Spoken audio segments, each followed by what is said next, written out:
You may have heard the following quote before: "The more things change, the more things stay the same." You may have heard this one also: "You can't be something that you're not." So these were quotes that came to my mind as I was preparing this sermon on the gift of transformation. I was determined to find some transformative meaning in a situation I was faced with. An axle fell off of my car, and I was at the side of the road somewhere in North Andover. And I was wondering, maybe this means something, or maybe it is a pain in the neck.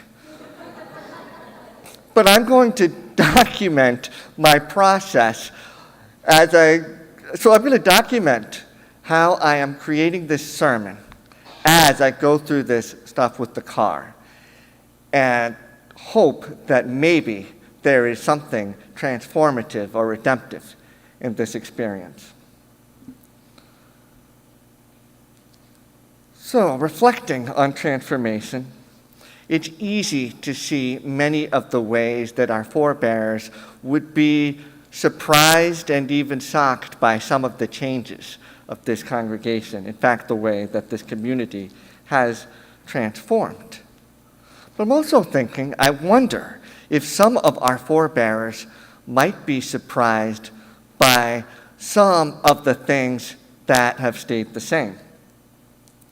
Someone visiting our congregation from 100 or 200 years ago might not recognize the words to our hymns, but they might recognize the melodies. They might be surprised that despite new advances in technology and what we can do with architecture, that we still use and even cherish the same building, especially after the first two original buildings burnt down within a couple generations of each other. Some of them, depending on what era they're coming from, will notice the pews and the pulpit and be like, oh, well, they kept that style the same. Some of them might even marvel at how by the year 2024, we still can't figure out how to make the bells chime at the correct time. Well, yes, some of the ways this community has transformed has been beyond our forebears' imaginations. But I do believe they expected transformation. Puritan congregations experienced transformation or controversy as they sought to include another generation that did not have the same types of conversion experience as the previous generation. Transformation took place as our forebears explored whether or not certain beliefs were necessary to live a faithful life. This community has experienced transformation in the role of women and explorations on how folks from a variety of different backgrounds can come together. Faithfulness to our tradition in the way that it's transformed over the years is not just faithfulness to a tradition of the past, but faithfulness to the future. We are invited, I believe, and I may be naive here, but I believe that we are invited to be ambassadors of the kinder, gentler world we wish to create. I treasure some of these words: to form a more perfect union. Sound familiar? I think there's a lot of hope because that recognizes that the ideals put forth in this country and the ideals put forth in this community, in this congregation, in our principles and practices, they may not reflect fully who we are now, but they do reflect who we desire to become and reflect that transformation that is yet to be. So as I'm thinking about this, still in my car, waiting for AAA, I was thinking about this community and wondering what the difference is between just transformation and change, right? There's change where things are different, so that necessitates we do this way now, or let's try this. Transformation is a little bit more profound, an experience of heart. And I am so determined to try to figure out why this experience of being stranded is transformative, or perhaps not at all. But then remember my experience with coming of age, which was in this congregation, where we got to write our credo. And then I began looking through my phone, through old documents and email, wondering if I could find it. I couldn't, but I realized that as I grow, I become not so much a different person, but more myself than ever. I may become maybe slightly more polished in my speaking, hopefully, but I become more myself than ever. And that led me to the Velveteen Rabbit. Some of you may remember the story of the Velveteen Rabbit, and our own Dolores, the director of Lifespan for Faith Formation, had used the example of the Velveteen Rabbit during the spring of 2020, when there was, I don't have to name that. That was a difficult year. I had a seminary professor who thought that the Velveteen Rabbit was perhaps one of the more profound theological pieces of literature out there. And so we took a break from Greek and Hebrew and read the Velveteen Rabbit together. And the story was used as resurrection and new life. So a brief recap on the Velveteen Rabbit, which was so elegantly read this morning. This is a small stuffed rabbit in a nursery that's looked down by these other fancy toys and desires to be real. The rabbit meets a rocking horse that is his only friend and who shares a bit of wisdom.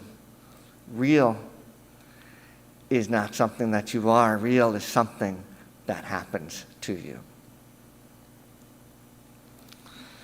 And I suppose we had more conversation in that seminary class, more lively conversation about this book than we did trying to understand the theologians and Greek and Hebrew, if nothing else, whether or not our professors' assertions of the Velveteen Rabbit were a bit far-fetched. But he did argue that a rabbit is a symbol of Easter and to pay attention to the themes of resurrection.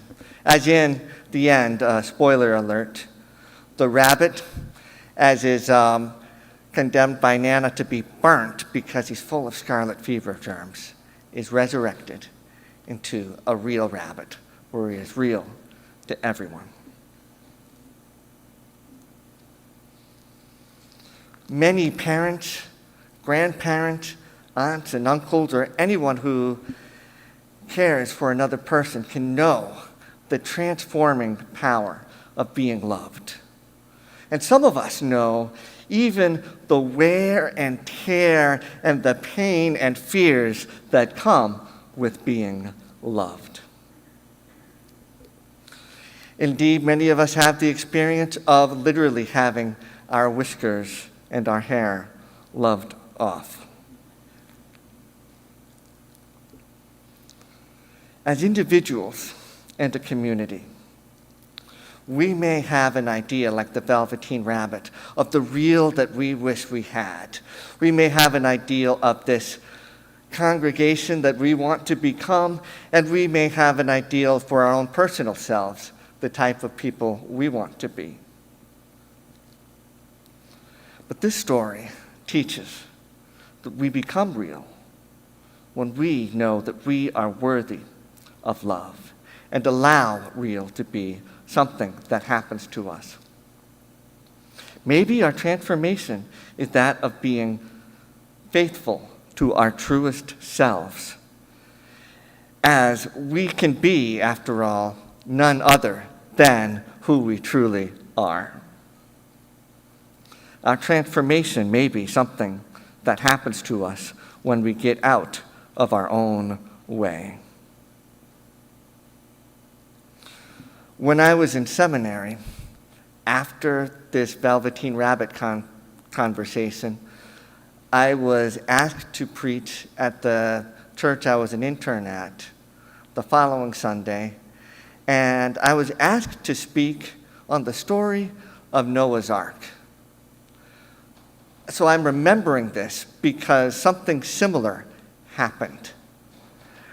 That night, I also was stuck in my car before that sermon. And I decided that I would try to find that sermon and to see if there was any relevance to this one. And I did find something.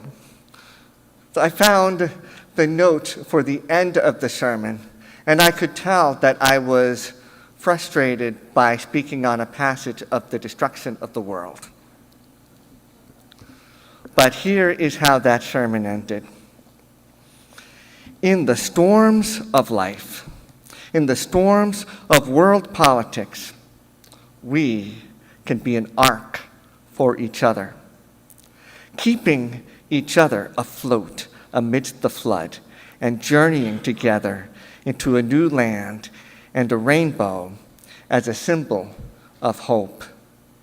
Yes, being on an ark together puts us in close contact, and in the biblical story, it's a family on a boat with a bunch of animals. You can imagine the family dynamics. Our congregational life is not easy, and sometimes it's joyful. We get the sound of new babies sometimes. We hear news of weddings. We also have some tedious things to work out, and some of us have gained an education in rules of order and even gained some more financial acuity in working together to be good stewards of this church. We also bear sorrows together, and some of the sorrows that we bear put us in touch with our own fears. But here we are, keeping each other afloat amidst any flood and journeying together into a land with a rainbow as a symbol of hope